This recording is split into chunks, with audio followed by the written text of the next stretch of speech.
ministers, led by the acting chair, Zembe Kazembe, members of the media. Now we want to welcome you to the 33rd meeting of Decision Matrix on cabinet decisions. So without much ado, I will invite the chair to make a presentation on the decisions of the last cabinet. Thank you, Chief Secretary. Good afternoon. As alluded to by the Chief Secretary, there was a cabinet meeting today, the 17th of September, 2019, and here with decisions made.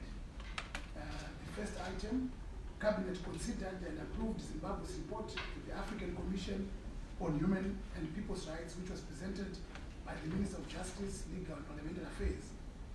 The report combines a periodic report under the African Charter on Human and People's Rights, ACHPR, and the report under the protocol of the ACHPR on women, known as the Maputo Protocol.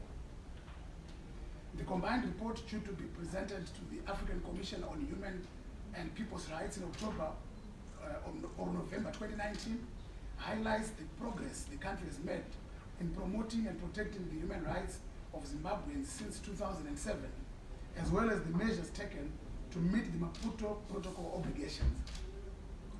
Following the Minister's presentation, Cabinet noted with satisfaction that most of the concerns raised have been addressed by the enactment of the Constitution of Zimbabwe, Amendment number 20, Act of 2013, as well as the alignment of the relevant laws to the constitutional amendments. The second item, Cabinet considered and approved the Zimbabwe National Mid-Term Report to the United Nations Human Rights Council under the Universal Periodic Review second cycle, which was presented by the Minister of Justice, Legal and Parliamentary Affairs. Highlights of the review report include the following: the progressive political and economic developments made since the last review in 2016, such as the July 28 harmonized elections, which ushered in a new government. The adoption of the 2-year transitional stabilization program to stabilize the economy. Reflection of the efforts made by government in implementing all the recommendations accepted in previous cycles, such as voluntary institution of post-election violence commission of inquiry and a national dialogue process, ratification and domestication of international treaties, strengthening the administration of justice and the rule of law, child protection measures, economic empowerment of women, and improvements in education, health, and disability rights. Item number 3, Cabinet considered and approved the Pensions and Provident Funds Bill, which was presented by the Attorney General. The bill seeks to ensure protection of pension fund members and beneficiaries' interests, ensure security of funds, and ensure sustainability of the pension insurance sector as a whole. More particularly, the bill will require that actuarial valuations be periodically undertaken to establish the value of members' contributions, and that the value of the assets purchased through those contributions should not be understated. Item number 4, Cabinet agreed to review minimum wages per month for domestic workers and workers without industrial employment councils in what are commonly termed as unclassified operations. Item A, gardener. The minimum wage for a gardener will be $160 Zimbabwe dollars. Minimum wage for a housekeeper will be $168.48 Zimbabwe dollars. Minimum wage for a child minder will be $179 Zimbabwe dollars. Disabled minder with a Red Cross certificate or equivalent, it will be $189.70. Workers in unclassified operations, it will be $338 Zimbabwe dollars. Cabinet further approved the following rates in terms of allowances for domestic workers who are not accommodated in their places of work. Accommodation for standard one room, $60 Zimbabwe dollars. Transport, based on super fares, is $50. Fuel for cooking is $20. Lighting, $10. And water, $10. employers should note that these are minimum wages and that they are most encouraged to raise them, taking into account the circumstances of their workers. Item number 5, Cabinet considered and approved a report by the Interministerial Task Force established by His Excellency the President E.D. Mnangagwa to accelerate implementation of political, electoral, and legislative reforms aimed at deepening the country's democratic processes and addressing the issues arising from the reports of the 2018 elections observer missions as well as the Motlanthe Commission. The task force, which is chaired by the Minister of Justice, Legal and Parliamentary Affairs, presented its report in the form of a matrix showing the following: the recommendations by the observer missions, status of the matters raised in terms of the existing laws, suggested implementation strategies, the party responsibility, and the targeted time frame for completion of implementation. Cabinet also resolved that the full document on the matrix be published for the information of the general citizen and other stakeholders. Item number 6, Cabinet was briefed by the Minister of Health and Child Care on the situation related to the reported disappearance of Dr. Peter Magombe on the 15th of September 2019. Government is particularly concerned over the growing trend of incidents of this nature, which put the lives of the country's citizens at risk, while at the same time appearing to be calculated to tarnish the image of the country. Government once again appeals to all those with information that can assist in establishing the whereabouts of Dr. Magombe to alert the police as a matter of extreme urgency. Furthermore, government is concerned over these occurrences, which of late tend to occur at a time when important international events are scheduled to take place. We wish to assure the nation that government is deeply concerned with this threat to safety of its citizens and is determined to investigate the matter and bring the perpetrators to book. I hand over back to you. Thank you, Chairman. And now we have the opportunity to ask questions to the ministers and those who are here and those who will join us will respond accordingly. So, as usual, let me have the first session of 4 questions presented. And if need be, we can have an extension of the second session for equal numbers. As usual, you introduce yourself and who you represent. So, let's have the thing open. Yes, Abigail, is it? Good afternoon. My name is Belinda Chawara. I'm from Zim Papers Television Network. My question is, I think it should be addressed, it's in relation to the disappearance of Dr. Magombe. I wanted to find out, I appreciate the concern that government has put forward. However, questions arise as to the progress on investigations. What is the progress on investigation in this particular case? And then also in the many other abductions that have taken place, are there any people that have been arrested? And if so, will any of that information be made public? Okay. Yes, please. Thank you. My name is Leo from newslogo.com. First, I'd like to ask whether we might have, you might share with us the reports to the African Union, the human rights representative to the UN, if possible. And then on the disappearance of Dr. Magombe, unfortunately the permanent secretary is not around, but the permanent secretary has insinuated, or in fact he has said that there is a third force which is trying to tarnish the image of the administration of President Emmerson Mnangagwa. Has he shared that information with the police? Because I think it is very important. He has also said that this third force is the one which tried to assassinate the president in Bulawayo last year. Thank you. Okay. Any other question? Any volunteer? Surely you don't want to tell me we only have 2 persons, because we won't have the other session. Yes, at the back. My name is Ricky Mashari, freelance journalist. Just on the abductions, how many people have been abducted over the past years? And we know that Ida Dzamara is still missing. What is the police done and what is the government done? Okay, I had one in the front there. Being blocked, yeah? I'm Farouk Machekina from the Arab. Okay. You said the report by the International Task Force on promotion of democratic processes will be published. I wanted to find out when will it be made public.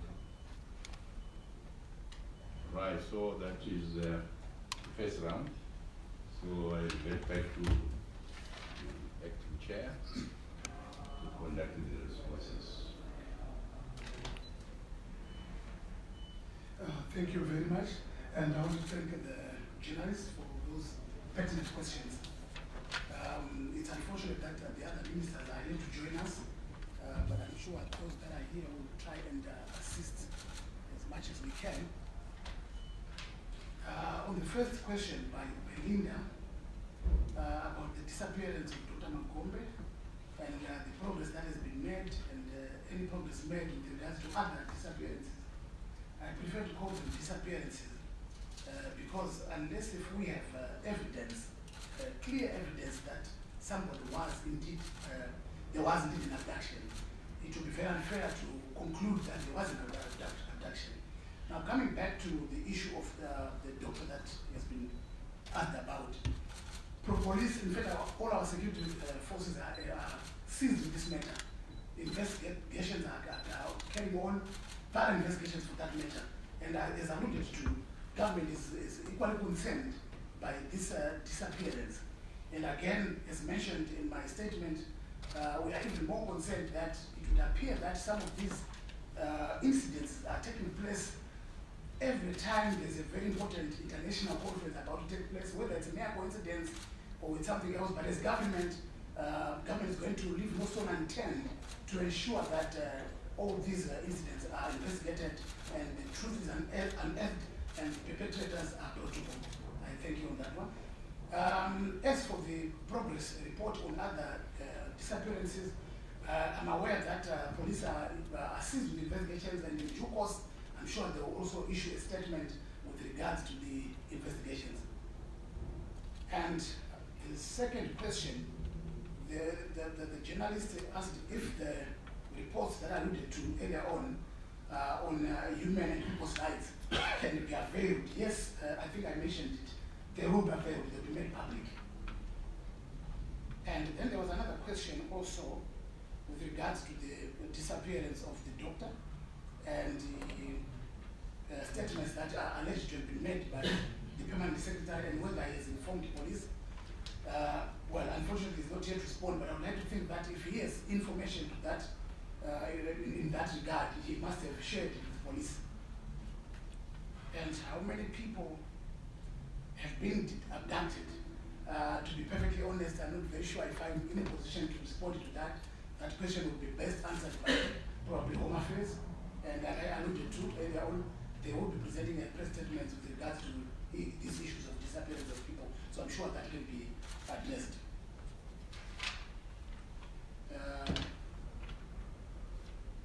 And then, I can't remember the question about the report from the ministerial task force. What was it about? Promotion of democratic processes. Oh, when will it be published?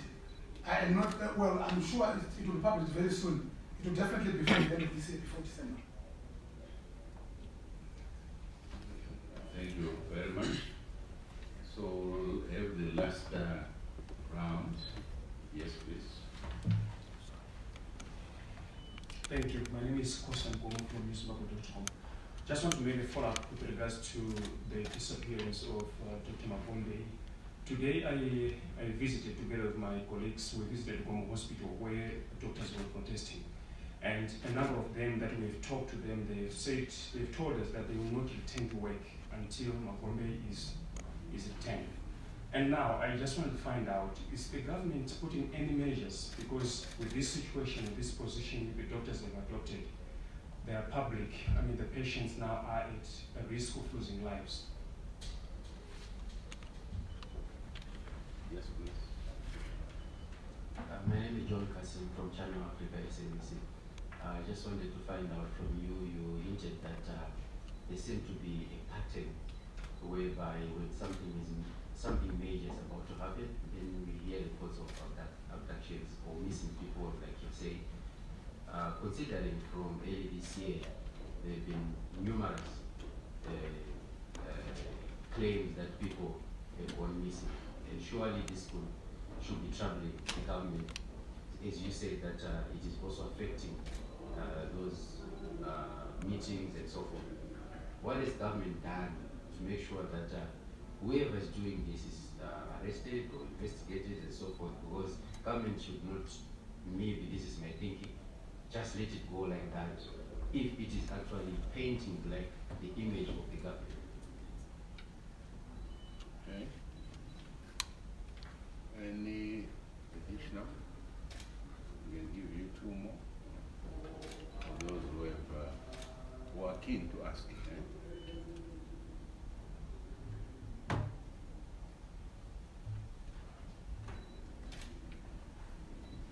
Or we end there.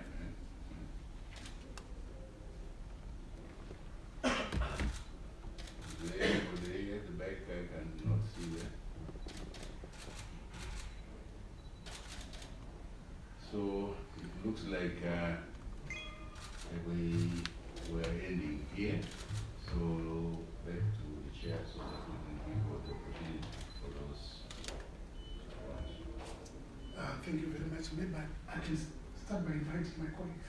Yeah. If anyone wants to respond to any of the questions that have been raised. Thank you, Chair.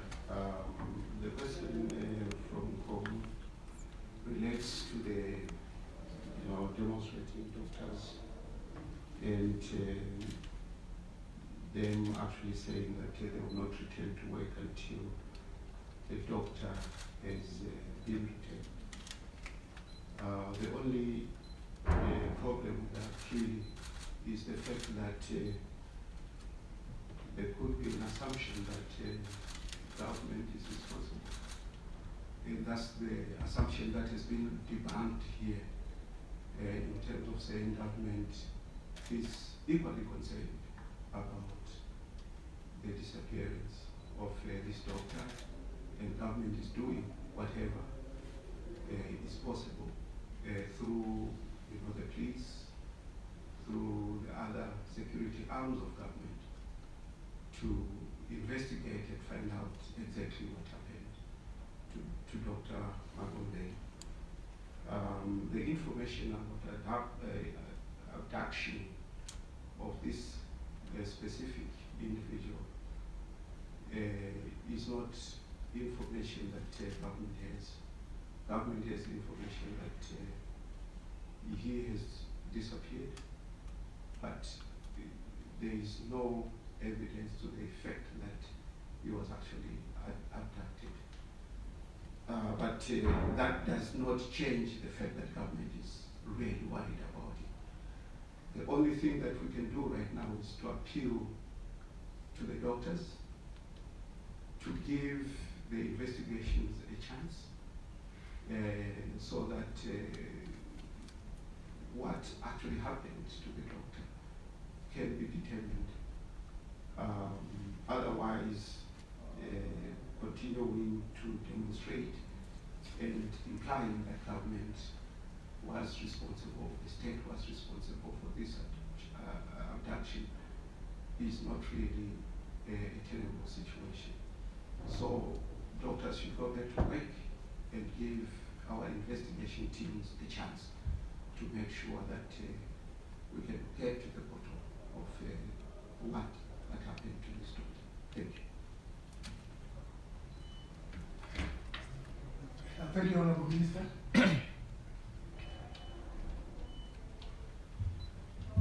regarding the situation of nurses and doctors saying they are not going to work until Dr. Makombe is found. They have the right to demonstrate. However, there are processes of negotiations that need to be followed because they represent the essential services, meaning that we put the lives of patients first. So I would encourage them very strongly that this is a situation where we must consider the lives of the patients first. Thank you. Thank you, Honorable Minister. I think there's one question that probably wasn't answered fully. There was a question about what government is doing with regards to this to ensure that it doesn't happen again, especially given that it tarnishes the image of the country to a certain extent. The government, like Professor Mavima has said, we are equally blind. And as I mentioned earlier on, the government is seized with investigations. Our security sector is seized with investigations to try and establish what exactly is happening and what exactly transpired so that the perpetrators can be brought to book. I thank you. Okay, at this juncture, let me thank members of the media. No, we were asked at that time and they said, go ahead. I didn't follow up. I was waiting for your response. If you may do me a favor, I don't know. Okay, it's just an exception. Well, I understand. The position is the doctors have not reported for work yesterday and today. And this is causing a very serious consequences in public hospitals. What I wanted to find out, what alternatives have you effected as the government to make sure that the lives of the people are not put at risk?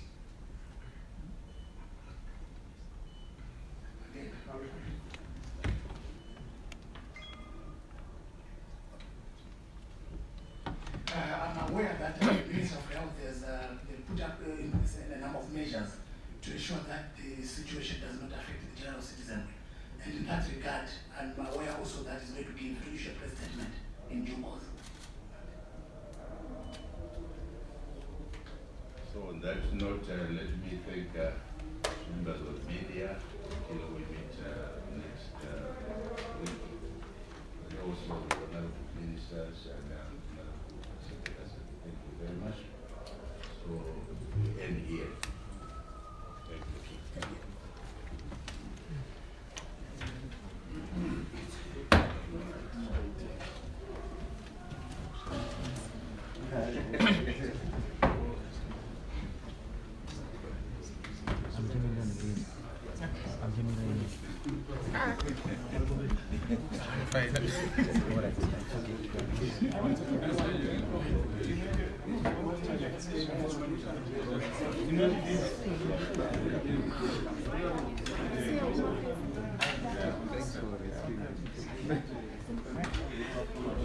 So, excuse me, ladies and gentlemen, your attention.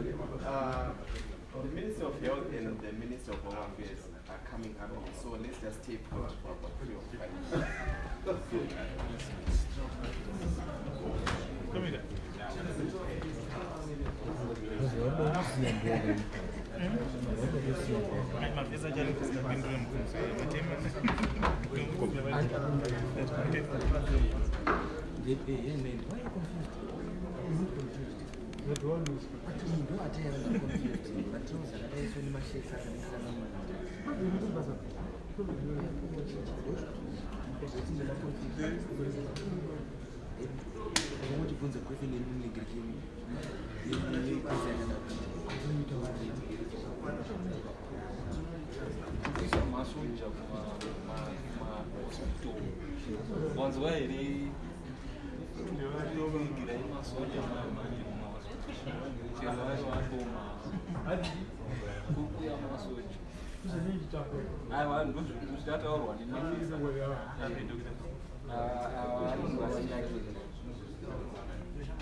Costa. Costa.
Imagine. I don't know record. Shall I record it? Don't. Ayo, imagine.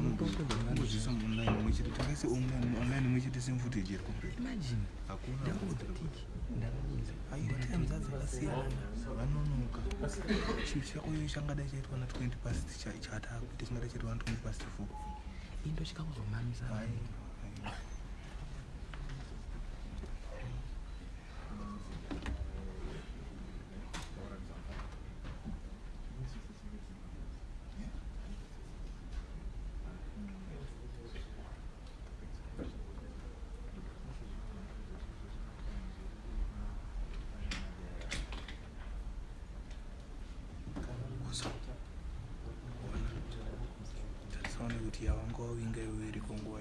It's 4:20.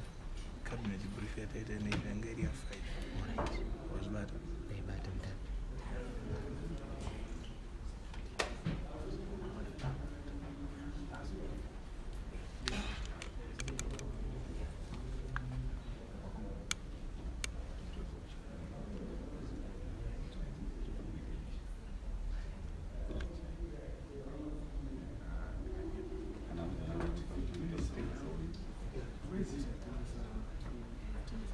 It's just coming.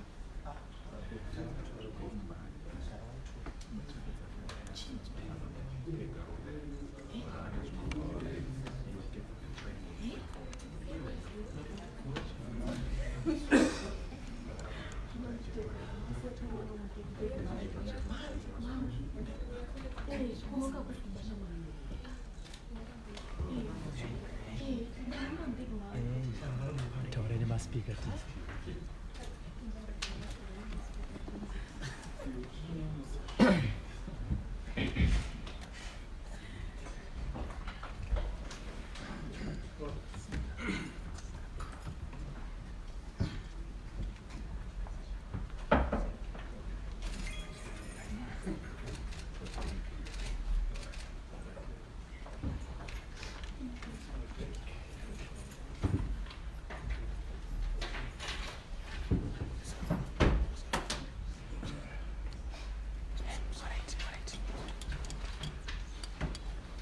Right, good evening, ladies and gentlemen, from the press.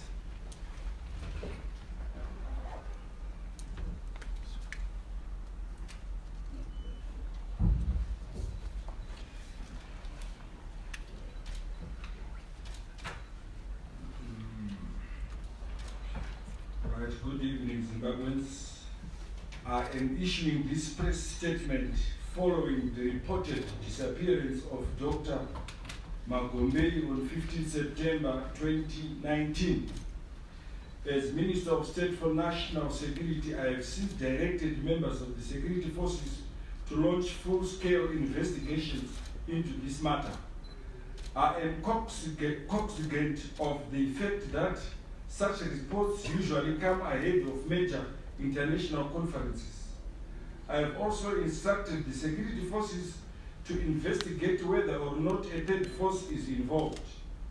I have, however, directed that the security services to approach this investigation with an objective and open mind. I have been advised that Dr. Magombe was last seen by a workmate at around 20:00 hours on 14 September 2019, when he reportedly told his colleague that he was going for an all-night prayer meeting and that he would not come back that night.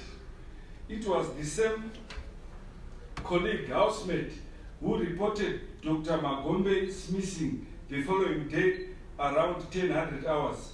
About 12 hours later, Dr. Magombe is reported to have sent a text message on a doctor's WhatsApp chat group, which was received at 22:19 hours on 14 September 2019. The message reportedly read, "Kidnapped by 3 men." The phone number is 015320465 on social media. The claim is that 3 trucks with no registration numbers were involved, something not mentioned in Dr. Magombe's message. Let me reassure the public and any interested persons that members of the security forces are doing everything possible to get to the bottom of the matter and to bring all culprits involved, whatever they are standing, to book. I wish to appeal to members of the public who may have information that can assist in investigations to come forward and report to the nearest police station. In the meantime, I appeal to members of the public to remain calm as investigations are continuing. I thank you.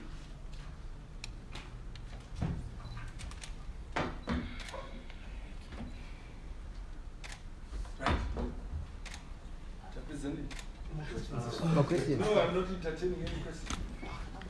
It's not a press conference. It's a press statement. You cannot differentiate.